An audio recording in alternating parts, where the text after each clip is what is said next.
बिस्मिल्लाहिर्रहमानिर्रहीम, अस्सलाम वालेकुम। उम्मीद आप लोग खैरियत से होंगे। Welcome to this orientation. इस ओरिएंटेशन में आज मैं आपको बहुत सारी चीज़ें बताऊंगा। आपको सीए के हवाले से गाइडेंस मिलेगी, आपको ये भी पता चलेगा कि ये आपने करना कैसे है और इसमें जो आपको मुश्किलात आएंगी उनको कैसे डिस्कस करेंगे, कैसे सॉल्व करेंगे। सेशन स्टार्ट करने से पहले मैं एक छोटा सा इंट्रोडक्शन अपना देना चाहता हूँ। ये एक स्लाइड है जिसमें मेरी और जो है ना वो सारा एक्सपीरियंस और टीचिंग स्पेक्ट्रम वगैरह लिखा हुआ है।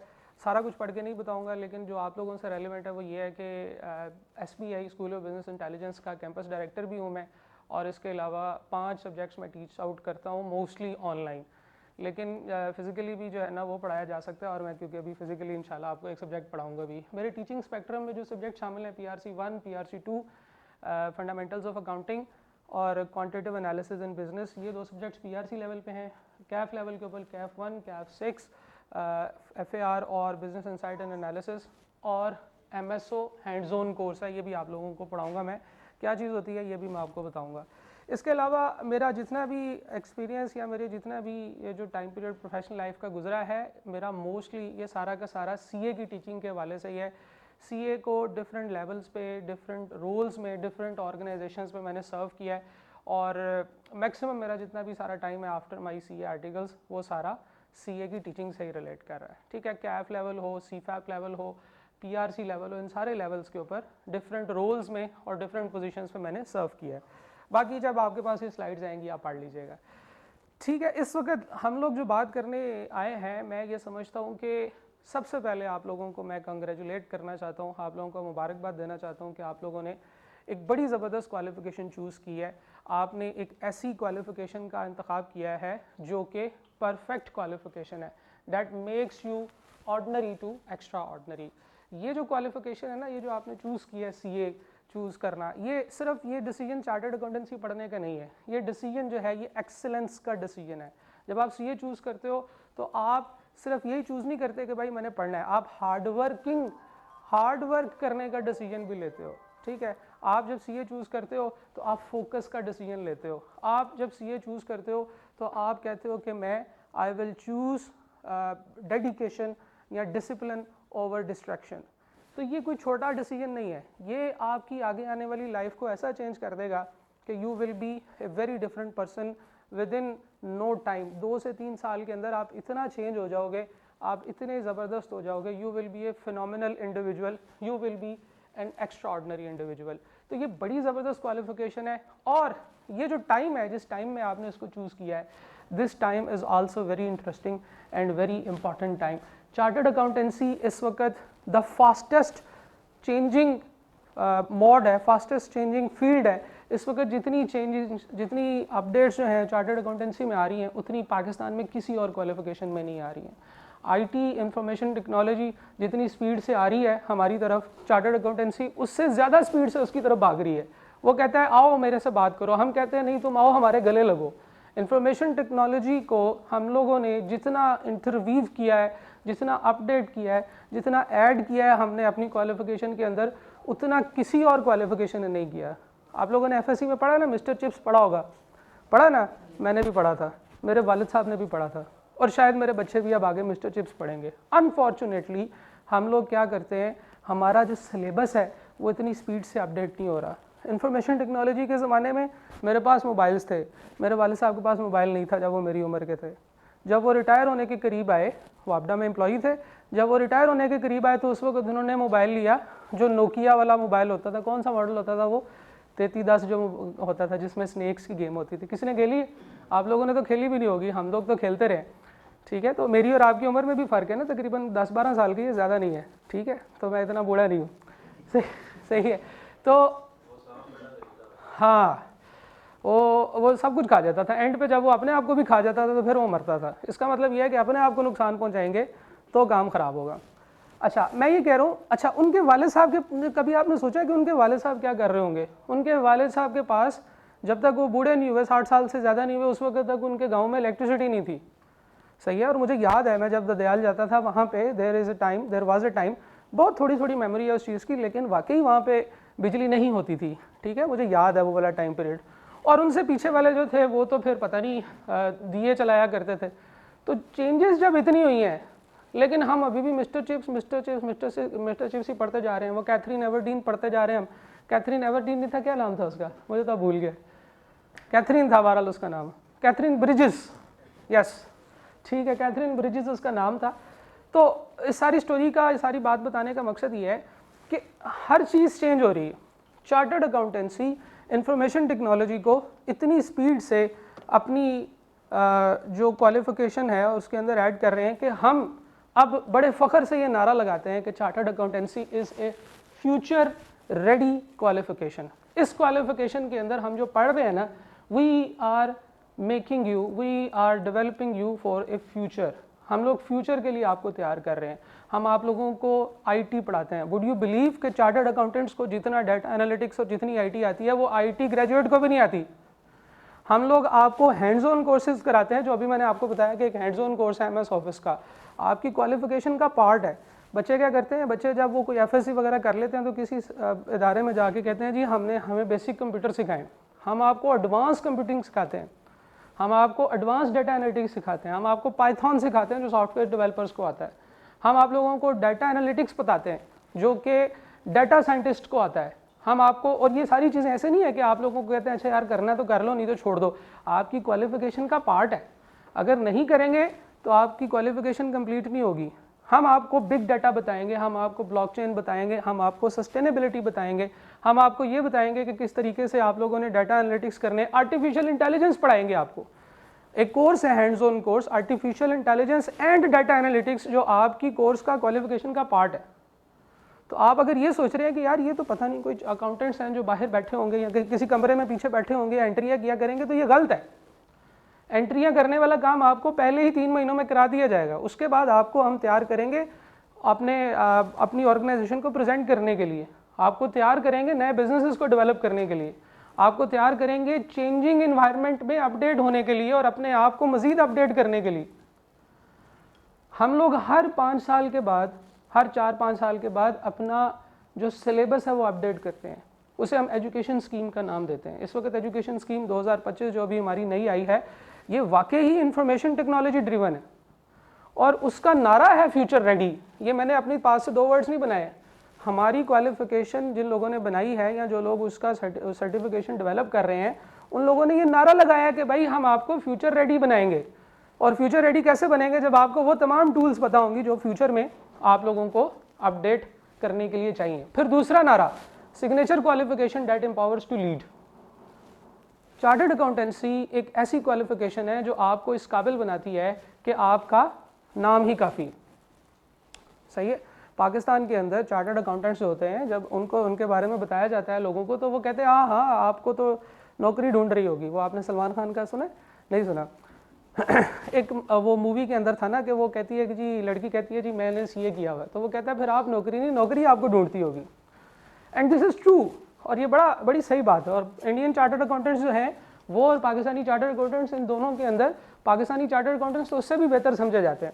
ठीक है। अब मजीद इसमें कंट्रोवर्सी में मैं नहीं जाऊँगा, क्योंकि कोई इंडियन चार्टर्ड अकाउंटेंट ये वीडियो देखेगा तो वो कहेगा यार पाकिस्तान वाले जो है ना वो ज़्यादती करते हैं। लेकिन बहरहाल अगर ग्लोबल स्केल के ऊपर देखें तो पाकिस्तानी चार्टर्ड अकाउंटेंट जो हैं वो इंडियन चार्टर्ड अकाउंटेंट से बेहतर समझे जाते हैं।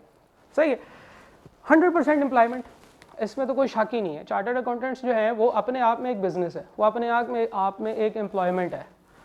वो काम नहीं करता, लोग उसके पास काम करने आते हैं। ठीक है। वो खैर अभी क्योंकि आप लोग छोटे बच्चे और आप लोग आजकल ज़रा रील की पैदावार हो, लेकिन यह है कि देयर वाज अ डायलॉग वो जो ब्रेकिंग बैड में कहता है कि I am not in danger, I am danger. तो बेसिकली चार्टर्ड अकाउंटेंट जो है वो अपने आप में एम्प्लॉयमेंट है। ठीक है। टॉप पेइंग कैपेसिटी है। अगर आप में से किसी के पास नेट, आप इस वक्त भी गूगल पे जाके लिखें highest paying salary in Pakistan, तो आपको टॉप पे या टॉप 3 में चार्टर्ड अकाउंटेंसी नज़र आएगी। सबसे ज़्यादा पेइंग कैपेसिटी जो है वो जॉब्स के अंदर जो है वो चार्टर्ड अकाउंटेंसी की होती है। तो ये बड़ा ज़बरदस्त जो है ना ये फील्ड है।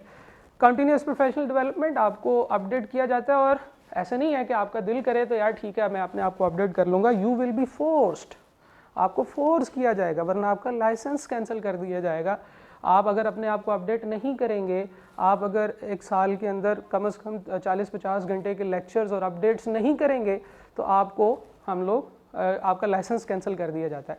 तो ये भी बड़ा इंपॉर्टेंट फैक्टर है कि there is a specific requirement कि आपने अपने आप को अपडेट रखना है। ठीक है जी, आपके लाइसेंसिंग अरेंजमेंट्स होती हैं, जस्ट लाइक एक डॉक्टर को लाइसेंस मिलता है वैसे ही आपको कुछ ऐसे कामों का लाइसेंस मिलता है जो आपके अलावा कोई और नहीं कर सकता, और वो सारे सिग्नेचर क्वालिफिकेशन में आते हैं। सही है, सिग्नेचर क्वालिफिकेशन में ऑडिट और इस तरह की चीज़ें आती हैं, अभी आपको इंशाल्लाह आगे चलेंगे तो पता चलेगा।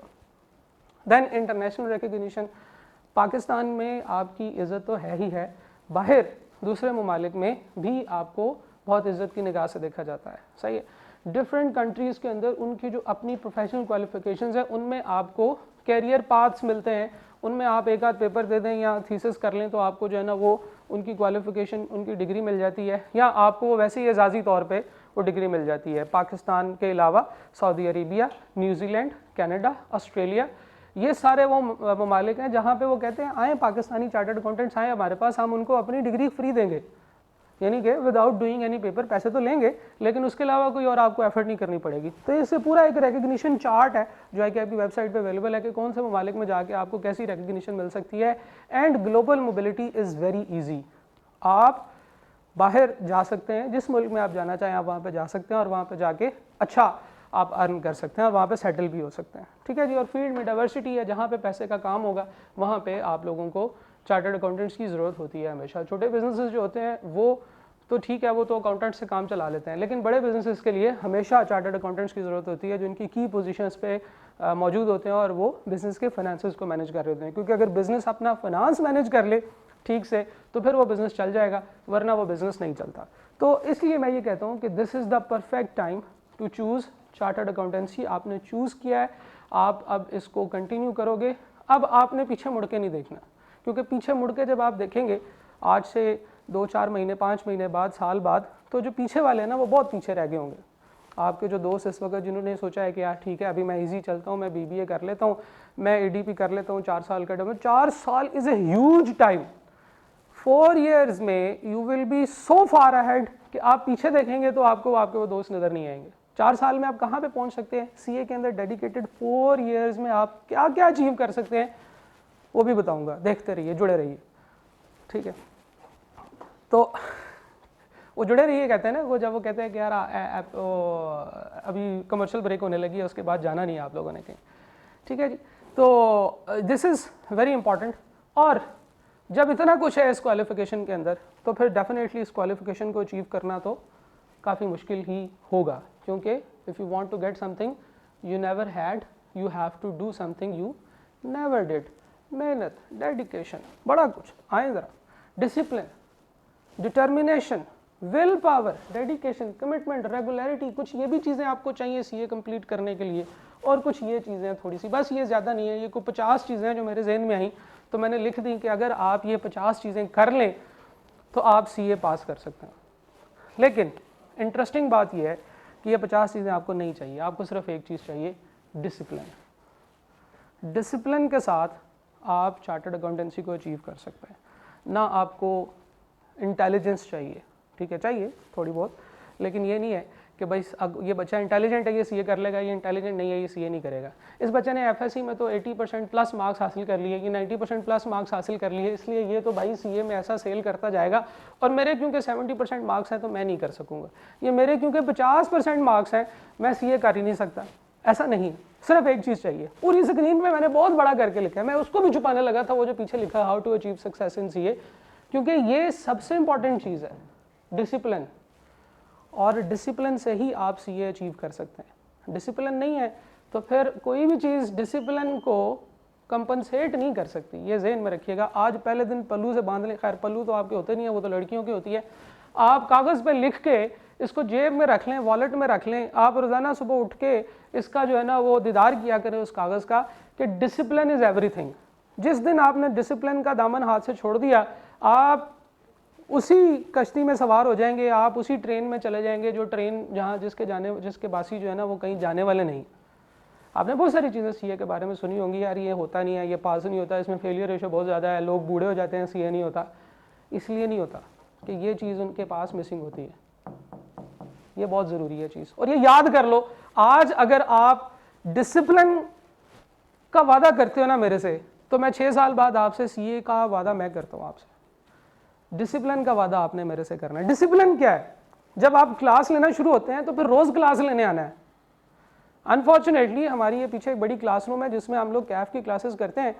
ये तो अनफॉर्चुनेटली है। अनफॉर्चुनेट बात अगली है कि हम उसमें फुल क्लास भरते हैं। 300 बच्चों की क्लास होती है, आधा हफ्ता गुजरता है, वो क्लास आधी रह जाती है। बच्चे कहते हैं जी रिकॉर्डिंग देख लेंगे। उससे मजीद आधा हफ्ता गुजरता है, उसकी क्लास की तादाद जो है वो 40% रह जाती है। एक महीना गुजरता है, क्लास में सिर्फ 30% लोग आ रहे होते हैं, और जब 2 महीने गुजरते हैं क्लास में सिर्फ 20% लोग आ रहे होते हैं। और इंटरेस्टिंगली स्पीकिंग उस सब्जेक्ट का आई कैप का रिजल्ट भी कितना परसेंट होता है? 20% ही होता है। वो जो बच्चे आ रहे होते हैं, जो डिसिप्लिन के साथ चल रहे होते हैं, वो पास कर जाते हैं, और जो डिसिप्लिन के साथ नहीं चलते वो बर्दाश्त करते हैं। वो लिखा होता है ना ट्रक के पीछे, पास कर या बर्दाश्त कर। अब ये पास जो है ना, आज के बाद जब भी आपने पढ़ना है, आपको पता होना चाहिए कि सीए पास करना है आपने, वरना आपको उसका आउटफॉल बर्दाश्त करना पड़ेगा। ठीक है, सही है। आप बताएं, आप क्या कहना चाहते हैं? कोई इंटरेस्टिंग बात, क्या बोल रहे थे? नहीं होता। माने आप उसकी बात, आपने उठा के उसको बाहर फेंक दिया। फेंका कि नहीं फेंका? जिसने ये बात कही थी कि यहाँ विन होता है या लर्न होता है। विन होता है या लूज होता है, लर्न नहीं होता कुछ भी। आपने जीतना है। वो लूजर माइंडसेट है। अच्छा हाँ, हम क्योंकि गेम खेल रहे हैं, एक टीम ने जीतना है दूसरे ने हारना है, ये लूजर माइंडसेट है। फॉर गॉड सेक इस चीज़ को जो है ना वो समझें। ये नहीं है कि उसको अपने सर पे सवार कर लें और खुदकुशी कर लें। हमेशा ये आइडेंटिफाई करें कि आप हार गए हैं। इस चीज़ को मानने में क्या ख़राबी है कि आप हार गए हैं? क्योंकि जब तक आप गलती नहीं मानेंगे आप उसको ठीक नहीं कर सकते। ठीक है, recognition of the error is first step to solve it. सही है, तो ये याद रखिएगा कि आप डिसिप्लिन के साथ ही चलेंगे तो ही आप सीए करेंगे, और डिसिप्लिन को कोई और चीज़ कंपनसेट नहीं कर सकती। ये याद कर लें, ये ज़हन नशीन कर लें, ये रोज़ाना सुबह उठा करें और उठ के ये चीज़ इसको देखा करें। सही है, डिसिप्लिन जो है वो इस चीज़ का भी नाम है कि आपको रोज़ का काम जो दिया जाता है वो आप रोज़ करें। हमारे पास एक स्टूडेंट है, उसने गोल्ड मेडल हासिल किया। उसको मैंने अपने पीआरसी के बच्चों का एक सेशन हम लोग करते हैं, ज़रा पीआरसी बच्चे जब सारे इकट्ठे करते हैं हम सारे सेशंस के, उनके लिए फिर हम एक एक्टिविटी सी करते हैं। उसमें क्या कह सकते हैं उसको, पीआरसी गाला कहते हैं हम लोग। ठीक है, उसमें छोटे मोटे स्किट्स होते हैं और थोड़ा बहुत खाना शाना भी होता है। ठीक है, आप लोगों का होगा कि नहीं ये मैं कह नहीं सकता, लेकिन 12 पहले हम करते थे। ठीक है, तो वो उसमें मैंने उस बच्चे को बुलाया, उसको स्टेज पे बुलाया। मैं ऑडियंस में बैठा हुआ था, इट वाज नॉट प्लान्ड, लेकिन मैंने उसे कहा कि यार इस बच्चे को माइक दो और इससे पूछो कि इसने गोल्ड मेडल कैसे हासिल किया। उसने कहा जी मुझे जो हमारा टीचर कहता था मैं वो करता था। मैंने कहा अच्छा और बताओ। कहता जी जो टीचर ने रोज़ का काम दिया था मैं रोज़ करता था। मैंने कहा अच्छा और। कहता है जी वो जो हमारे सर ने कहा कि यार इसको इन सवालों को प्रैक्टिस कर लो वो मैं करता था। मैं रोज़ाना का काम रोज़ाना करता था। मैं बड़ी देर तक पूछता रहा कि यार तुम बताओ तुमने किया क्या असल में, मेरिट सर्टिफिकेट कैसे हासिल किया। मेरा ख्याल था कोई मजून बताएगा कि वो मैंने खाई थी। ठीक है, उससे जो है ना मेरा दिमाग तेज़ चलना शुरू हो गया था। मेरा ये ख्याल था कि वो कहेगा कि मैं रात को सोता नहीं था, मैं पढ़ता रहता था तो मैं पास हुआ। कोई एक्स्ट्रा ऑर्डिनरी काम उसने कुछ किया कि नहीं किया, ये मैं उससे पूछता रहा। उसने जो 5-7 चीज़ें बताई वो सारी ऑर्डिनरी बातें थी, वो सारी वो बेसिक बातें थी जो हम लोग नहीं करते। वो सारी बातें डिसिप्लिन के साथ अटैच थी कि डिसिप्लिन जो है वो बड़ा ज़रूरी है। तो जब आप डिसिप्लिन के साथ चलते हैं तो आर्मी में देखें ना, सबसे अच्छी बात ये होती है कि वो डिसिप्लिन्ड होते हैं। टाइम पे कॉलेज पहुंचना, क्लास लाजमी तौर पे लेना, क्लास में मोबाइल साइड पे रख देना। ठीक है, मतलब माशाल्लाह से क्लास में अभी तक तो आप लोगों को किसी को कोई इतना कोई कॉल नहीं आई, लेकिन क्लासेस के अंदर बच्चों का बहुत ज़्यादा डिस्ट्रैक्शन इसी चीज़ के ऊपर होती है कि वो मोबाइल पे किसी को साथ साथ अपडेट कर रहे होते हैं कि अब मैं ये पढ़ रहा हूँ, आपने खाना खाया कि नहीं खाया। ये वाली चीज़ें जो होती है ना, ये सारी टीचर को नज़र आ रही होती है। तो डिस्ट्रैक्शंस बहुत है। ठीक है, मैं यकीन से कह सकता हूँ कि आप ना भी पूछेंगे तो उन्होंने खाना खा ही लेना है। ठीक है, तो आपने टेंशन नहीं लेनी। सही है। Then PRC is your level 1। PRC के वाले से बात करते हैं। पीआरसी के कुछ सब्जेक्ट्स हैं जी। पीआरसी के 3 सब्जेक्ट्स हैं। PRC 1 fundamentals of accounting, PRC 2 quantitative analysis in business, PRC 3, business and economics insight. ये तीनों सब्जेक्ट्स आपको तैयार करते हैं CA के अंदर जाने के लिए, सही है। CA की जो डिफरेंट फील्ड्स हैं, उन फील्ड्स के अंदर से ये 3 इंपॉर्टेंट फील्ड्स हैं जो कि जिसका एक एक पेपर यहाँ पे आता है। Number 1 financial accounting. Financial accounting is the main area जो आप पढ़ेंगे, और इसके जो हैं वो 5 पेपर्स हैं जिसमें हम आपको फाइनेंशियल अकाउंटिंग पढ़ाएंगे। 5 पेपर ही फाइनेंशियल अकाउंटिंग, जैसे इंग्लिश होती है ना, English A, English B, English C, इसी तरह से फाइनेंशियल अकाउंटिंग के 4 या 5 पेपर्स हैं आपके पास। Then second is your quantitative analysis for business. ये मैनेजेरियल अकाउंटिंग का पहला पेपर है जो आपको पढ़ाया जाएगा। Managerial accounting is another field जो कि आप लोगों को, उसमें भी 4 सब्जेक्ट्स हैं मैनेजेरियल अकाउंटिंग के। मैनेजेरियल अकाउंटिंग का पहला सब्जेक्ट है क्वांटिटेटिव एनालिसिस फॉर बिजनेस, दूसरा है मैनेजमेंट अकाउंटिंग जो कैफ में पढ़ेंगे, तीसरा है बिजनेस एंड इकोनॉमिक्स, क्या नाम है, बिजनेस एंड अकाउंटिंग इनसाइड, ठीक है जी। और तीसरा जो है वो आपका BFD, बिजनेस फाइनेंस डिसीजंस। तो ये आपके 4 पेपर जिसके अंदर है। बिजनेस एंड इकोनॉमिक्स इनसाइड ये आपका बेसिक पेपर है, ठीक है जी। तो इसको आप लोग पढ़ेंगे। ये सारे पेपर जो हैं इनके बारे में कुछ मज़ीद इंपॉर्टेंट इन्फॉर्मेशन जो है, बाई मंथली एग्जाम्स होते हैं जी। बाई मंथली का मतलब है हर महीने में एक दफ़ा जो है वो 2 महीने में एक दफ़ा एग्जाम्स होंगे। जनवरी में होंगे, फिर मार्च में होंगे, फिर मई में होंगे, जुलाई में होंगे, सितंबर में होंगे, नवंबर में होंगे। ऑड मंथ्स में एग्जाम्स होते हैं, पहले में, तीसरे में, 5वें में, 7वें में, 9वें में और 11वें महीने में, ठीक है जी। इनके एग्जाम्स होते हैं, कंप्यूटर बेस्ड एग्जाम्स होते हैं जी। 100 नंबर का पेपर होता है, पास होने के लिए 50 नंबर आपको चाहिए। 2 घंटे का MCQ बेस्ड पेपर होगा। अकाउंटिंग के पेपर में एक और चीज़ भी होती है, वो आपको अकाउंटिंग का टीचर बताएगा जब वो अकाउंटिंग आपको पढ़ाना शुरू करेगा, ठीक है जी। और ये चीज़ बड़ी इंपॉर्टेंट है, वो ये कि जिस मंथ में आपने एग्ज़ाम्स देने हैं, आप लोगों ने उससे पिछले मंथ में अपनी रजिस्ट्रेशन का प्रोसेस कंप्लीट करा लेना है। हमारा जो इदारा है ICAP, उसके बारे में आगे इंट्रोडक्शन आएगा। ICAP जो है बेसिकली ये ऐसा इदारा है जो कि आपको चार्टर्ड अकाउंटेंसी की एजुकेशन देता है, आपसे एग्ज़ाम्स लेता है और आपको फिर सर्टिफिकेशन देता है। ICAP पाकिस्तान का एक मिनिस्ट्री की तरह का इदारा है, ठीक है जी। इसका एक अपना चार्टर्ड है, इसका एक अपना रोल है, फाइनेंशियल रोल्स इसके बहुत ज़्यादा हैं। ICAP जो काम करता है उसको अगर हम लोग 80% काम वो हैं जो कि उन्होंने प्रोफेशनल सर्विसेज देनी होती हैं पाकिस्तान की गवर्नमेंट को, मुख्तलिफ ममालिक की गवर्नमेंट को, मुख्तलिफ इंटरनेशनल इदारों को इन्होंने सर्विसेज देनी होती हैं, ठीक है। वो कौन सी सर्विसेज हैं वो आप जब थोड़े से बड़े होंगे, खैर और शायद इस तरह से बड़े ना हो, लेकिन आपका दिमाग जब थोड़ा सा और बड़ा होगा उस वक्त मैं आपको बताऊंगा, या आपको वैसे ही पता चल जाएगा कि चार्टर्ड अकाउंटेंसी की सर्विसेज क्या क्या हैं जो कि वो डिफरेंट जगहों पे प्रोवाइड करते हैं। लेकिन उसका एक 10 to 20% का एरिया ऐसा है जिसमें कि चार्टर्ड अकाउंटेंट्स एजुकेशन प्रोवाइड करते हैं और नए चार्टर्ड अकाउंटेंट्स पैदा करते हैं ताकि वो मज़ीद सर्विसेज इंटरनेशनली और नेशनली दे सकें। तो ICAP के साथ आपने अपनी रजिस्ट्रेशन जो है वो आपने 1 मंथ पहले कंप्लीट कर लेनी है, ठीक है जी। एक और चीज़ समझ लीजिएगा कि ये जो पेपर्स हैं अकाउंटिंग का, मैथ्स का, ये बेसिकली मैथ स्टैट है और ये कुछ आपका थ्योरी पेपर है। आपको बिजनेस और इकोनॉमिक्स के बारे में बेसिक्स पढ़ाई जाएंगी। बड़ा इंटरेस्टिंग पेपर है ये भी, ये सारे ही बड़े मज़े के पेपर है। इसलिए इस लेवल को PRC कहते हैं, प्री रेक्विजिट कॉम्पिटेंसीज, ठीक है। लिखने की ज़रूरत नहीं है, खैर आप लिख भी नहीं रहे, लेकिन बस इसका मतलब ये है कि जब आप CA के अंदर जाने लगते हैं तो CA के अंदर शुरू में आपको जो अंडरस्टैंडिंग चाहिए अब आपको वो तैयारी कराएंगे, ठीक है। जब आप इसमें रजिस्ट्रेशन करेंगे तो आपको ये सारे सब्जेक्ट्स जो है ना ये मिल जाएंगे। एक चीज़ छोटी सी और है, वैसे तो आई एम श्योर कि आपसे रेलिवेंट नहीं होगी, लेकिन अगर है तो मैं आपको बता देता हूँ। एक एंट्री टेस्ट होता है CA के अंदर, वो हर बच्चे के ऊपर अप्लाई नहीं होता, वो सिर्फ उसी बच्चे पे अप्लाई होता है जिसके FSC के अंदर मार्क्स 50 से 60% के दरमियान में। 60% से ऊपर वाले जो बच्चे हैं, यानी कि जिसका 60 टच हो गया ना, जिसका 60.00% मार्क्स भी हैं या 60.01% मार्क्स भी हैं, उसको एंट्री टेस्ट नहीं देना होगा। जिस बच्चे के मार्क्स के साथ 50% की ब्रैकेट लगती है, 50.00 से लेकर 59.99% तक, इन बच्चों को एक एंट्री टेस्ट देना पड़ता है। या वो लोग जिन्होंने अपनी पास्ट क्वालिफिकेशन की थी 3 साल से वो कुछ नहीं पढ़ रहे, तो ऐसे बच्चों को ना ज़रा थोड़ा सा जंग लग जाता है, तो उनको ज़रा थोड़ा सा रेडी करने के लिए एक क्वालिफाइंग असेसमेंट टेस्ट है QAT।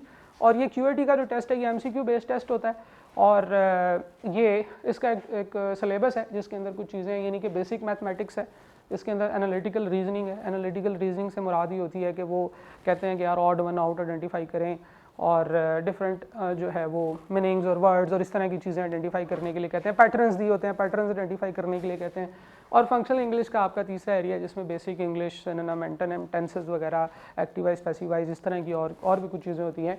तो ये एक आपका MCQ बेस्ड छोटा सा टेस्ट होता है जो कि हर बच्चे को नहीं देना होता, लेकिन अगर किसी के लिए रेलिवेंट है तो उसके बारे में मैंने इन्फॉर्मेशन दे दी है। साल में 4 दफ़ा इसके पेपर होते हैं, सितंबर में, नवंबर में, दिसंबर में, मार्च और जून में, सॉरी 5 दफ़ा पेपर्स होते हैं। कंप्यूटर बेस्ड एग्जाम्स होते हैं, आपके पास मैक्सिमम 3 अटैम्प्ट्स हैं इस पेपर को पास करने के लिए, ठीक है। और इसमें आपको परेशान होने की ज़रूरत नहीं है, आपने घबराना नहीं है, क्योंकि SBI गॉट यू कवर्ड। इसके फ्री QAT क्लासेस अवेलेबल है हमारी यूट्यूब के चैनल के ऊपर, तो आप इसका जो हमारी मैनेजमेंट उनसे रब्ता करके इसके लेक्चर्स ले सकते हैं और इसकी तैयारी कर सकते हैं। सॉफ्ट कॉपी बुक भी अवेलेबल है और उसको हार्ड कॉपी में भी प्रिंट भी किया जा सकता है। उसके अंदर तकरीबन 1400 के करीब MCQs हैं, अगर किसी के लिए रेलिवेंट है तो ये देख लें। एक चीज़ हमारी यहाँ पे मिस हो गई, 3 मंथ में इसकी तैयारी की जा सकती है हर पेपर की, ठीक है जी। हम लोग इसी तरह से आपको 3 मंथ के प्लान के साथ ही पढ़ाएंगे, तो तीनों पेपर 3 महीने में तैयार किए जा सकते हैं। तो आपने जिस मंथ में रजिस्टर किया आप उसके बाद 3 मंथ्स के अंदर इसकी तैयारी करके इसको नेक्स्ट अटेम्प्ट में अपीयर कर सकते हैं। Maximum time available for PRC is 15 months, 15 महीने आपके पास मैक्सिमम टाइम है। वैसे तो मेजॉरिटी स्टूडेंट्स अगर वो उसी चीज़ के साथ पढ़ें जो मैंने अभी थोड़ी देर पहले बताई है, वो क्या चीज़ थी भला, डिसिप्लिन के साथ पढ़ें तो आप पहले ही 3 महीनों में आप इसको कवर कर सकते हैं, ठीक है। और मेजॉरिटी स्टूडेंट्स इसको फर्स्ट 3 मंथ्स में कर लेते हैं। अगर आपको कोई प्रॉब्लम आती है, कोई ऐसा इशू आता है जिसकी वजह से आप स्टडी नहीं कर पाते, तो फिर आपके पास आगे भी टाइम है। तो 15 महीनों के अंदर 15 मंथ्स में from the date of your first exam month, पहले महीने में जिस महीने में आपने एक दफ़ा पेपर दे दिए हैं वहाँ से काउंटिंग स्टार्ट होगी। यानी कि अभी आप लोगों की काउंटिंग स्टार्ट नहीं हुई, आप ICAP में सेशन करा लेंगे फिर भी आपकी काउंटिंग स्टार्ट नहीं होगी। आपकी काउंटिंग स्टार्ट होगी उस मंथ से जिस मंथ में आपने पहली दफ़ा पेपर दिया है, उस मंथ से आगे उसमें 15 महीने ऐड कर लें तो जो मंथ आएगा उस मंथ में आपकी कंप्लीट होनी चाहिए PRC, which is a very long time. ये छोटा टाइम नहीं है, ये थोड़ा टाइम नहीं है, ये बहुत ज़्यादा टाइम है। खासतौर पे हर तरह की सिचुएशन को सामने रखते हुए हम इंशाल्लाह इसको 3 महीनों में ही कवर करेंगे, कहें इंशाल्लाह। वेरी गुड, ठीक है जी। PRC के सब्जेक्ट्स के वाले से, QAT के वाले से तो ये कुछ बेसिक अंडरस्टैंडिंग थी आपकी CA की। और अब हम लोग बात करेंगे कि हम आपको CA करवाने वाले हैं, तो फिर हम कौन हैं, who is and what is school of business intelligence. School of business intelligence basically एक ऐसा इदारा है जो चार्टर्ड अकाउंटेंसी की एजुकेशन प्रोवाइड करता है, लेकिन ये कहता है कि हम सिर्फ CA की एजुकेशन नहीं करते, हम एक ऐसा इदारा है जो फ्यूचर रेडी है। फ्यूचर रेडी इसका नाम मैंने डिसाइड किया था स्कूल ऑफ बिजनेस इंटेलिजेंस का, बाय द वे। और I was the founding member of chartered ये SBI। तो उस वक्त मुझे उन्होंने कहा था कि यार इसका नाम ये क्यों रखा है आपने, तो मैंने उनको बताया कि यार हम सिर्फ CA की एजुकेशन नहीं देंगे, हम फ्यूचर रेडी CA की एजुकेशन देंगे। और मुझे बड़ा फ़ख्र हुआ और मुझे बड़ा अच्छा लगा जब ICAP ने भी फ्यूचर रेडी का नारा लगाया। हम लोग भी फ्यूचर रेडी का नारा लगाते हैं। स्कूल ऑफ बिजनेस इंटेलिजेंस है ये। बेसिकली नॉर्मली जो आपको डिफरेंट इदारे अभी मार्केट में नज़र आएंगे, they are mostly school of accountancy and finance, लेकिन मैं ये समझता हूँ कि चीज़ें चेंज हो रही हैं। हमारा एक विंग है SBI स्किल्स के नाम से, और उसके ऊपर हम बहुत स्पीड से काम कर रहे हैं, क्योंकि हमें पता है कि नए ज़माने के अंदर स्टूडेंट्स को अपडेट करना, स्टूडेंट्स को नई जो अपडेट्स हो रही हैं इंफॉर्मेशन टेक्नोलॉजी के अंदर, उसमें लेकर आना ये सबसे ज़रूरी। School of business intelligence is the institute जो कि शायद अभी नया बना है, तकरीबन 3 साल हुए हैं, लेकिन इसके जितने भी जो फाउंडिंग फादर हैं या जितने भी इसके फैकल्टी मेंबर्स हैं वो नए नहीं हैं। हम लोग इससे पहले डिफरेंट नामों के साथ काम करते रहे। CA नोट्स पब्लिकेशन 2009 से CA फाइनल के अंदर स्टूडेंट्स को सर्विसेज प्रोवाइड कर रहा है। हमारी पब्लिकेशंस जो हैं, CA नोट्स पब्लिकेशन 2009 से स्टूडेंट्स को हम CFAP लेवल के ऊपर सर्व कर रहे हैं। देन CA नोट्स टेस्टिंग 2010 से हम लोगों ने शुरू की थी। एक बड़ा ज़बरदस्त इनिशिएटिव था। हम लोगों ने ये आइडेंटिफाई किया कि स्टूडेंट्स को प्रॉब्लम कहाँ पे आती है, और वहाँ उनको प्रॉब्लम आती है टेस्टिंग के अंदर। वो टेस्ट नहीं देते जिसकी वजह से वो पास नहीं होते। इसके ऊपर मजीद भी बात करेंगे ओवर द सेशंस। लेकिन CA नोट्स टेस्टिंग उस वक्त से एक ऐसा टेस्ट सेशन ऑफर कर रही है जिसकी प्राइस आज तक अपडेट नहीं की हमने। उस वक्त भी 2000 का देते थे, आज भी 2000 का देते हैं, 15 साल के बाद भी। CA फाइनल कंपेंडियम 2011 से CA फाइनल CFAP लेवल के ऊपर एजुकेशन प्रोवाइड कर रहे हैं हम, ऑनलाइन भी और फिजिकल भी। फिर नियर पीयर आप लोगों ने देखा होगा, अगर नहीं देखा तो जान जाएंगे। 2015 से हम लोग CA के अंदर ऑनलाइन एजुकेशन प्रोवाइड कर रहे हैं, which is still 10-11 years from now. CA made easy 2018 में हमने स्टार्ट किया था जब कोविड आया था, ऑनलाइन लाइव क्लासेस का प्लेटफॉर्म। एंड देन SBI 2022 में स्टार्ट किया था हम लोगों ने, लेकिन इदारे का नाम नया है लेकिन पैकिंग वही पुरानी है। कहते हैं ना, नाम नया पैकिंग पुरानी। सारे फैकल्टी मेंबर्स हमारे जो हैं दे आर वेरी एक्सपीरियंस्ड, ठीक है जी। तो ऊपर हम लोगों ने अपने टीचर्स रखे हैं, इनमें से बहुत सारे लोगों से मैंने भी पढ़ा हुआ, ठीक है। और इस नीचे वाले पैटर्न में कुछ लोग ऐसे भी जिन्होंने मेरे से पढ़ा है, मैं उनका नाम तो नहीं बताऊंगा, लेकिन ये है कि 3 जनरेशन्स ऑफ टीचर्स जो हैं वो आपको SBI के अंदर नज़र आती हैं और वो अपने अपने सब्जेक्ट्स में सर्विस दे रहे हैं। सीनियर टीचर हो या जूनियर टीचर हो, ज़्यादा एक्सपीरियंस का 33 साल 18 साल, ये वो नाम है जो शायद आप अभी इस वक्त देख रहे हैं तो आपके चेहरे पे कोई मुस्कुराहट नहीं आ रही, लेकिन कैफ के बच्चे जब इन शक्लों को देखते हैं, ख़ासतौर पे ऊपर वाली, तो उनको इज़्ज़त की निगाह से देखते हैं, ठीक है। और इनमें से बहुत सारे लोग ऐसे हैं जिनको मुर्शद कहा जाता है हमारे CA की फील्ड के अंदर, सही है। तो ये वो लोग हैं जो बड़े एक्सपीरियंस टीचर हैं और ये सारे लोग मिलकर एक इदारे में काम कर रहे हैं। तो इदारे की अपनी लाइफ उसके टीचर्स की लाइफ पे डिपेंडेंट होती है ना, इस इदारे के अंदर क्या सर्व हो रहा है वो उस सारा जो है ना वो उस पर डिपेंड कर रही होती है कि इसमें जो सर्विस दे रहे हैं वो कौन से लोग हैं, ठीक है जी। तो चार्टर्ड अकाउंटेंसी के अंदर एक बड़ी कॉम्प्रिहेंसिव फैकल्टी हमारे पास मौजूद है। सीनियर टीचर भी हैं, यंग टीचर भी हैं, वो जो टीचर जो अपना ऑरा क्रिएट करके रखते हैं वो भी हैं, नए जॉली टाइप के टीचर्स भी हैं। तो आपको ये सारी की सारी यहाँ पे सर्विसेज इंशाल्लाह मिलेंगी। हैंड्स ऑन कोर्सेज़ के अंदर भी हमारी फैकल्टी बड़ी ज़बरदस्त है। पाकिस्तान में इस वक्त लीडिंग इंस्टीट्यूट है हम कुछ सब्जेक्ट्स के अंदर, ख़ासतौर पे हैंड्स ऑन कोर्सेज़ के अंदर हमारे पास हाईएस्ट नंबर ऑफ एडमिशन्स है। और उसकी भी रीज़न ये है कि देयर इज़ ए लेगेसी जो कि इस अदारे के साथ टीचर्स की फॉर्म में आती है, सही है। देन कुछ थोड़ा सा इंट्रोडक्शन है ICAP के वाले से, institute of chartered accountants of Pakistan. इसके बारे में वैसे तो मैं आपको बता चुका हूँ कि ये वो अदारा है जो आपसे आपकी रजिस्ट्रेशन करेगा, आपसे एग्ज़ाम्स लेगा और आपको सर्टिफिकेट देगा चार्टर्ड अकाउंटेंसी का।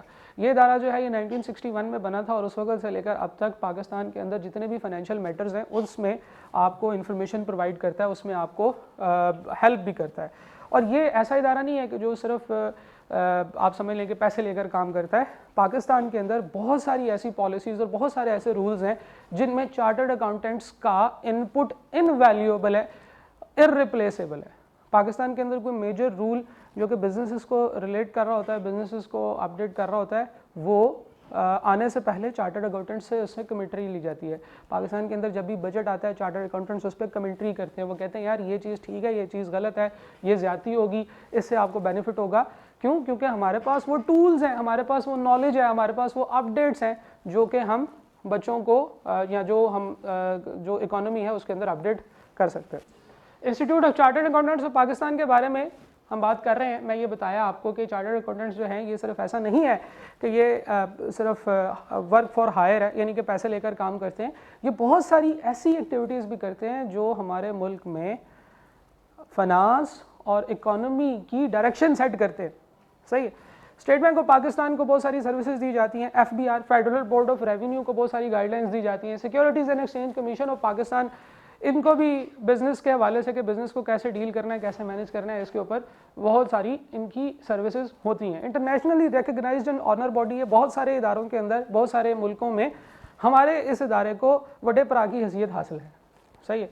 हमारे इदारे ने बहुत सारी कंट्रीज़ के institute of chartered accountants of that country establish करके दिए हैं। बहुत सारी जगहों पे, बहुत सारे इंटरनेशनल फोरम्स पे हमें ऑनरेरी पोजीशंस मिलती हैं। साफा यहाँ पे लिखा हुआ, मैंने नहीं लिखा हुआ, खैर बहरहाल जब ये स्लाइड बड़ी होती थी तो उसमें काफ़ी सारी चीज़ें होती थी। South Asian federation of accountant जो है वो पाकिस्तान को उसका एक परमानेंट मेंबरशिप मिली हुई है और पाकिस्तान जो है उसमें पाकिस्तान के जो लोग हैं उनको बड़ी इज्जत है। जैसे क्रिकेट बोर्ड के अंदर इंडिया को इज्जत हासिल है जो ICC है, इंटरनेशनल क्रिकेट काउंसिल, उसी तरह से ये चार्टर्ड अकाउंटेंसी की जो डिफरेंट बॉडीज़ है उसमें पाकिस्तान को बड़ी इज्जत की निगाह से देखा जाता है और जैसे मैंने अभी कहा पंजाबी में वड्डा भरा, इसकी हैसियत हासिल है, ठीक है जी। तो ये था जी बेसिकली हमारा introduction about institute of chartered accountants of Pakistan. अब आपको मैं बताता हूँ कि आपने करना क्या है, ये होता क्या है, ये करते कैसे हैं और होगा कि नहीं होगा। तो this is a time required for qualification. इस क्वालिफिकेशन को कंप्लीट करने के लिए आपको कितना टाइम चाहिए। हमेशा आपने इसी माइंडसेट के साथ चलना है कि आपने ये क्वालिफिकेशन कंप्लीट करनी है और आप इंशाल्लाह, एक बड़ी इंटरेस्टिंग बात ऊपर मैंने लिखी है, after average of 2.5 year student can start earning stipend and support there financial need. सिर्फ आपने आज अपने घर वालों को जाके कहना है, अपनी वालदा को, अपने वालिद को जो आपकी फ़ीस पे कर रहे हैं, उनको कहना है कि सिर्फ 2.5 साल आप मुझे दें और फिर उसके बाद जो है वो मैं आपको कभी तंग नहीं करूँगा। सही है, क्योंकि 2.5 ईयर्स में आप कैफ कर सकते हैं कंप्लीट। PRC 3 महीनों में हो जाएगा। कैफ की 4 अटैम्प्ट्स, वैसे तो 3 अटैम्प्ट्स में भी किया जा सकता है, लेकिन 4 अटैम्प्ट्स में, एक अटैम्प्ट बीच में मैंने ऐड कर दिए, ठीक है, आपको ह्यूमन मार्जिन ऑफ एरर दे दिया है। तो आप 2.5 साल के अंदर अंदर you will be easily able to complete your PRC and CAF stage. CAF के 8 पेपर्स होते हैं, 3 हैंड्स ऑन कोर्सेज होते हैं। 8 पेपर्स जो आपके हैं वो आप 3, 3 और 2 करके लेंगे और आप उसको इजीली इंशाल्लाह कंप्लीट कर लेंगे, अगर आप वही काम करेंगे जो कि मैंने शुरू में बताया था। और वो क्या था? डिसिप्लिन। Very good, discipline. अब ये दूसरी दफ़ा आप लोगों से मैंने पूछा और आधे बच्चे बोले आधे नहीं बोले, तो एनर्जी अभी से डाउन हो रही है, पहली क्लास में ही एनर्जी नहीं डाउन होने देनी, ठीक है। मैं हमेशा कहता हूँ कि चार्टर्ड अकाउंटेंसी जो है ये एक रेस है। वो कहती है ना, रेस आंखों की, रेस सांसों की, रेस धड़कन की, my heart is racing on. ये काट देना यार, ठीक है। तो ये अच्छा, वो बड़ी ज़बरदस्त बात थी। वो हमें लगा कि बस कोई गाना है तो हमने उसको इग्नोर कर दिया। वो उस गाने के अंदर बड़ी आरफाना कलाम है, बहुत ज़िंदगी को जैसे कहते हैं ना कि आगे ले जाने वाली चीज़ें, ठीक है। आज जाके ज़रा उसको वीडियो उसकी बंद करके ज़रा उसको गौर से सुने ताकि आपके दिल पे लगे वो गाना, फिर आपको पता चलेगा कि my heart is racing on. तो भाई इसी तरह से रेस लगानी है, लेकिन प्रॉब्लम ये है कि ये आपके ऊपर है कि ये रेस कैसी। ये रेस आपकी 100 मीटर रेस भी हो सकती है और ये रेस आपकी मैराथन भी हो सकती है। पता है आपको इन दोनों में क्या फ़र्क है? मैराथन रेस जो होती है ना वो 5-6 घंटे चलती है, 40-50 किलोमीटर उसमें लोगों ने भागना होता है।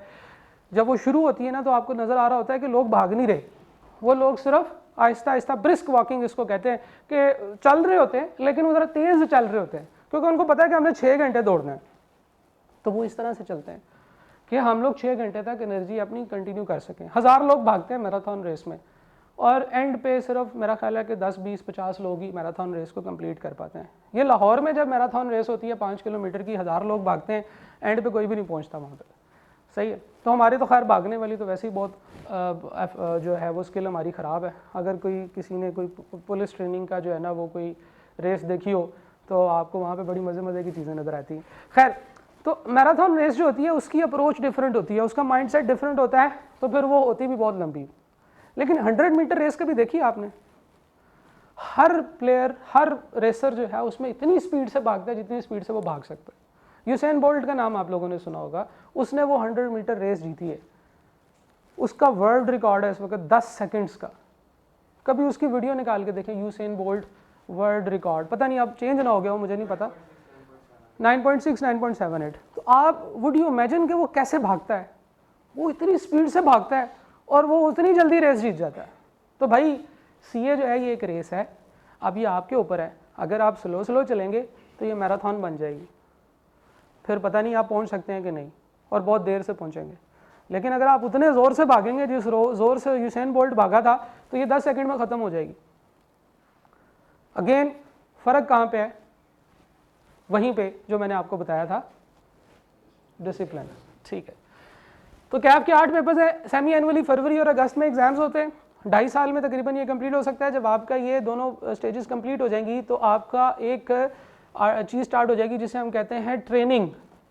इसको हम आर्टिकल्स कहते हैं, हमारी लैंग्वेज में इसको आर्टिकल्स कहते हैं सीए के अंदर। ये जो ट्रेनिंग होती है ये आपकी अब क्योंकि इसके डिफरेंट मोड्स हैं, डिफरेंट मेथड्स हैं, तो ये 3.5 ईयर्स, 3 ईयर्स या 2.5 ईयर्स की हो सकती है, ठीक है। अब इसके अंदर मैं नहीं जाऊँगा अभी इस वक्त कि ये क्या चीज़ होती है, लेकिन आपके पास ऑप्शंस होती हैं मार्केट में उस वक्त, क्या ऑप्शंस अवेलेबल होती हैं, आप कर सकते हैं, कौन सी ऑप्शंस कर सकते हैं, कौन से नहीं कर सकते, या आप किधर जाना चाहते हैं, वो उस वक्त आप जब आप कैफ कर लेंगे तो आपको बहुत सी असल गुफ्तगू करेंगे हम उसके ऊपर, बहुत डिटेल से बताऊंगा कि ये क्या चीज़ें होती हैं, ठीक है जी। तो पैरेलल टू CFAP, फिर इसके बाद ही आपका CFAP का पेपर आ सकता है जिसमें 6 पेपर्स हैं और 2 हैंड्स ऑन कोर्सेज है। अच्छा, यहाँ पे एक चीज़ अपडेट है, ये 6 पेपर बेस्ड एग्जाम्स नहीं है, ये 6 कंप्यूटर बेस्ड एग्जाम्स हैं। कंप्यूटर पे एग्जाम्स होंगे ये, आप अपना लैपटॉप लेकर जाएंगे, आप अपना बुक्स भी साथ लेकर जाएंगे। बड़ी इंटरेस्टिंग बात है कि सीए के अंदर CFAP के लेवल के ऊपर हम आपको इस काबिल बना देते हैं, हम आपको इतना एक्सपर्ट बना देते हैं और फिर आपसे ऐसी टेस्टिंग करते हैं कि आपको कहते हैं कि भाई किताबें साथ ले आओ, और ये नहीं कि सिर्फ साथ ले आओ, एग्जाम हॉल में खोल के देख सकते हो, क्योंकि हम रट्टा तो लगवाना ही नहीं चाहते बच्चे से। हम कहते हैं यार कंटेंट आपके सामने है, ये आपके सामने प्रॉब्लम है, खोलो बुक और देखो इसको कैसे सॉल्व करना है। सही है। तो आगे जाके इंटेलेक्चुअली आपकी ट्रेनिंग ऐसी होती है कि रट्टे से आप बाहर निकल आते हैं। इतनी मोटी मोटी किताबें होती हैं, याद नहीं करनी, सही है। तो हैरानगी वाली बात यह है कि आपको ये जो कंप्यूटर बेस्ड एग्जाम्स हैं, ये कंप्यूटर पे टाइप करके आपने पेपर देना है, और ये जो पेपर है आपका, ये आपका ओपन बुक पेपर हम इनको कहते हैं। इसी तरह से एक स्ट्रेटेजी केस स्टडी पेपर है, दुनिया जहान की जो मर्जी किताब ले हो। CFAP लेवल में ये है कि एक खास किताब उन्होंने दी है, ये रूल्स हैं, ये रूल बुक है, ये स्टैंडर्ड्स हैं, ये गाइड बुक है, सिर्फ ये लेके आनी है, इसके ऊपर लिखना कुछ नहीं है। इसके ऊपर जो है ना वो आपने कोई अपने पास से कोई फार्मूले शार्मूले इस तरह की कोई चीज़ नहीं लिखनी, जो चीज़ लानी है वो प्रिंटेड होनी चाहिए, ये बुक लानी है। स्ट्रेटेजी केस स्टडी पेपर, अच्छा, और हैरान तो आप हो गए होंगे, अब आपको मैं परेशान करता हूँ। स्ट्रेटेजी केस स्टडी पेपर का क्वेश्चन पेपर 15 दिन पहले आपको मिल जाएगा, और उसके ऊपर आपने स्टडी करनी है। ये कोई जो है तकरीबन 20 से 30 सफ़ों की केस स्टडी होगी, उसके ऊपर आप लोगों ने तैयारी करनी है पहले, उसके ऊपर क्लासें होंगी, आपको गाइड किया जाएगा, वो सारे सिनेरियो के ऊपर एक कंपनी होगी, उसका सारा सिनेरियो आपको बताया जाएगा कि इसमें ये लोग हैं, इसमें ऐसे करते हैं, पिछले 10 सालों की परफॉर्मेंस ये है, इसमें ये इशू है, इसमें ये किया, ये नहीं हुआ, वो सारी चीज़ें आप लोगों को बताई जाएंगी। और फिर उसके बाद जो है ना वो आपसे उसका सवाल पूछा जाएगा। चाय आप लोगों के पास आ गई, आप लोगों ने बात मेरी ही सुननी है और चाय पीनी है साथ साथ में, ठीक है, इसलिए मैं रुकूंगा नहीं। तो ये जो स्ट्रेटेजी केस स्टडी पेपर है, मैं कहता हूं कि ये मिराज है, ठीक है, ये आप लोगों की प्रोफेशनल कॉम्पिटेंस की, प्रोफेशनल एक्सीलेंस की, एक्स्ट्रा ऑर्डिनरी होने की ये मिराज है कि आप लोगों को जो है वो ये चीज़ इस तरह से कराई जाएगी। स्ट्रेटेजी केस स्टडी पेपर, एक पेपर होगा, पास भी हो जाता है, ऐसा नहीं है कि पास नहीं होता। आप सोच रहे होंगे ले ये तो पास ही नहीं होना, ये पास होता है, और हमारे चार्टर्ड अकाउंटेंट्स उस वक्त इस काबिल हो चुके होते हैं कि वो इसको पास कर लें, सही है। तो ये आपका तकरीबन दिस इज़ योर टाइम, 6 महीने तकरीबन मैंने देखे 6 महीने लिखा है, हालांकि एवरेज 3 महीने में ये आपका क्लियर हो जाता है, 3 महीने के अंदर। 2.5 ईयर्स लिखे हैं, हालांकि 2.5 ईयर्स में 5 अटैम्प्ट्स होती हैं, एवरेज टाइम लिखा है मैंने, बढ़ा के लिखा है, आपने इंशाल्लाह इससे कम टाइम में ये काम कर लेना है। और इसके बाद सिर्फ एक छोटी सी बात है जो मैं आपको बताना चाहता हूँ। मोस्टली ये चीज़ें होती हैं कि इंसान हमेशा फाइनेंशियली ड्रिवन होता है, फाइनेंसेस के जो मामलात होते हैं उन मामलात को सामने रखते हुए बहुत सारे डिसीजंस लेता है। तो आज मैं आपको एक ऐसी बात बताऊंगा which will be another motivation for you to pass your CAF as early as possible. ये जो बाहर आपको जितने नज़र आते हैं ना, ये जो बच्चे जो कैफ में दीवारों में टकरे मार रहे होते हैं, सुबह उठ के आते हैं क्लास लेने और आगे सीधा दीवार में बच जाते हैं, इन बच्चों जैसा नहीं होना आपने अपनी तकदीर खुद पैदा करनी है। वो कहता है तेरा जहां वो है जिसे तू पैदा करे, ये खशो खाक नहीं जो तेरी निगाह में है, ठीक है। ये जो मतलब लेस क्वालिफाइड, परेशान कुन ऐसे लोग जो कि कहते हैं यार सीए पास नहीं हो रहा, ये वो आप लोग नहीं हो, आप लोग मेरी टीम के खिलाड़ी हो, आप लोगों को मैंने साथ लेकर चलना है, और आप लोगों को इंशाल्लाह इन सारे लोगों को ऐसे हम पास से गुजरते वैसे हाथ हिला के जाया करेंगे। हाँ भी तुम अभी फंसे हुए, कोई बात नहीं है, देखो हम जा रहे हैं, इंशाल्लाह हम ऐसा करेंगे। और इसकी जो सबसे बड़ी जो हमारे पास जो क्या कहते हैं सबसे बड़ा जो टूल होगा वो क्या होगा, डिसिप्लिन, ठीक है जी। चार्टर्ड अकाउंटेंसी के बारे में मैं ये कहता हूँ कि this is the most affordable professional qualification. इस प्रोफेशनल क्वालिफिकेशन के अंदर आपने जितने पैसे लगाने हैं, प्रैक्टिकली जितने पैसे आपने देने हैं, उससे ज़्यादा इसी क्वालिफिकेशन के अंदर आपको वापस मिल जाने हैं। इसका क्या मतलब है? इसका ये मतलब है कि जब आप कैफ और पीआरसी की स्टेजेस कंप्लीट कर लेंगे और जब आप आर्टिकल्स करने के लिए चले जाएंगे, तो उस वक्त तक आपकी जितनी कॉस्ट लगी होगी, बल्कि उसके बाद भी जो कॉस्ट है वो तकरीबन ये इतनी होगी। कुछ एजुकेशन की फ़ीस है, कुछ ICAP की फ़ीस है, खैर कुछ अपडेट्स भी होने वाली हैं इस स्लाइड के अंदर, तो मैं एक एक करके पढ़ के नहीं बताता, या आप लोगों को जो फ़ीस स्केड्यूल दिया हुआ है उसके ऊपर अपडेट्स फिगर्स लिखी हुई हैं, लेकिन ये तकरीबन 5.5 से 6 लाख रुपए आपके टोटल इस क्वालिफिकेशन को कंप्लीट करने में लगते हैं, अगर आप इसको डिसिप्लिन के साथ करें। लेकिन उससे ज़्यादा पैसे तकरीबन 11,92,000 12 लाख रुपए आपको आज की तारीख में अगर कैलकुलेशंस की जाएं तो आपको वापस भी मिल जाते हैं। वो कैसे होते हैं? जब आपकी ट्रेनिंग स्टार्ट होती है, जब आपके आर्टिकल स्टार्ट होते हैं, तो उस वक्त आपको एक स्टाइपेंड मिलता है। वो स्टाइपेंड इज़ 25,000 पर मंथ। आज की तारीख में जो बच्चे आज की तारीख में आर्टिकल्स कर रहे हैं उनको 25,000 पर मंथ मिलता है। नॉर्मली ये 10% हर साल इंक्रीज़ भी हो रहा है। तो अगर मैं उसकी कैलकुलेशन करूँ, 3.5 साल के आपके आर्टिकल्स के बेसिस के अंदर 11,92,650 रुपये आपको वापस भी मिल जाते हैं। और ये फिगर्स आज की तारीख की हैं। जब आप आज से 2-2.5 साल के बाद आर्टिकल्स करने जाएंगे, हो सकता है उस वक्त 30,000 रुपये स्टाइपेंड हो, फिर उसको 10% इंक्रीज़ करके देखें तो आपको इतने पैसे वापस मिल जाते हैं। तो जो लोग थोड़ा फाइनेंशियली स्ट्रगल कर रहे हैं उनके लिए भी ये बड़ी इंपॉर्टेंट फैक्टर है कि विद इन नो टाइम आप अपने आप को सपोर्ट करने की पोजीशन में आ जाते हैं। आपके वो स्टूडेंट जो BBA कर रहे हैं, ADP कर रहे हैं, जब वो जाते वक्त अपने घर से निकलते हुए घर वालों से 100 रुपये मांग रहे होंगे ना, उस वक्त आपके पास 25,000 रुपये आपको मिल रहे होंगे या 30,000 रुपये आपको हर मंथ मिल रहे होंगे उस काम के जो आप कर रहे हैं, और आपकी वो क्वालिफिकेशन का पार्ट भी है, तो पढ़ने के भी पैसे मिलेंगे आपको यहाँ पे। और वो पैसे, ये तो बहुत ही बेसिक सी बात है, वो कहते हैं ना कि मैं हैरान कर दूंगा, परेशान कर दूंगा, तो ये अभी आपको अगर मैं हैरान करने में कामयाब हो गया हूँ तो यहाँ पे एक चीज़ ऐसी भी आएगी, एक बॉक्स ऐसा आएगा जिससे आप परेशान हो जाएंगे, और वो डिले किए बगैर मैं दिखा देता हूँ। अगर आप कुछ पेपर CFAP के साथ साथ में पास भी करते जाएं तो आपके पैसे बढ़ते जाएंगे। इवन ड्यूरिंग योर आर्टिकल्स, अभी आपकी क्वालिफिकेशन कंप्लीट नहीं हुई है and you will be able to earn 85,000। मुश्किल है, बहुत मुश्किल है, लेकिन इम्पॉसिबल नहीं। लेकिन ये चीज़ तो पॉसिबल है। On passing any 3 papers of CFAP during your article, 3.5 साल के अंदर आप 1 साल के बाद पेपर दे सकते हैं, और अगर आपने कोई अपने 3 पेपर्स पास कर लिए तो you will be able to earn 35,000 per month आज की तारीख में। और जब तक आप पहुंचेंगे ये 10% इंक्रीज करते करते ये भी कोई 45-50 के आसपास पहुंच चुका होगा। ये ऐसा क्यों है? ये इसलिए है कि हमें अंदाज़ा है कि हमारे पास फील्ड में ऐसे लोग होते हैं जो थोड़े फाइनेंशियली स्ट्रगल कर रहे होते हैं, और इन बच्चों को सपोर्ट करने के लिए ये स्टाइपेंड वाला मामला है। ये डॉक्टर्स के अंदर हाउस जॉब की फॉर्म में होता है, ठीक है। इंजीनियर के पास वो कहीं ना कहीं जब वो आर्टिकल्स करते हैं या वो ट्रेनिंग करते हैं, या हम उसे ट्रेनिंग ही कहते हैं, तो उसमें नॉर्मली लोग जो है ना वो कम पैसे देते हैं। तो यहाँ पे इस चीज़ पे भी आपको बड़ा अच्छा सपोर्ट किया गया है। तो अगर आपको लगता है कि आपके घर वाले बहुत मुश्किल से आपकी फ़ीस पे कर रहे हैं, तो there is something you can do about it, ठीक है। ऐसा नहीं है कि आप अच्छा यार मैं क्या कर सकता हूँ, मैं तो अभी पढ़ रहा हूँ। आप क्या कर सकते हैं, आप as early as possible CAF pass करें, एज अर्ली एज पॉसिबल अपने आर्टिकल स्टार्ट करें और पैसे अर्न करना शुरू करें। ये 100% तो आपको शायद सपोर्ट नहीं कर सकेगा, क्योंकि जो बच्चे हॉस्टल में रहते हैं उनको अंदाज़ा होगा कि 20-30 हज़ार रुपये तो आपका हॉस्टल में रहने का खर्चा भी होगा, सही है। तो वो सपोर्ट तो कर सकता है आपको, लेकिन इंटरेस्टिंग ये है कि आपके लिए इसमें परेशानी कोई नहीं है, आपने घबराना नहीं है और शर्माना नहीं, ठीक है जी।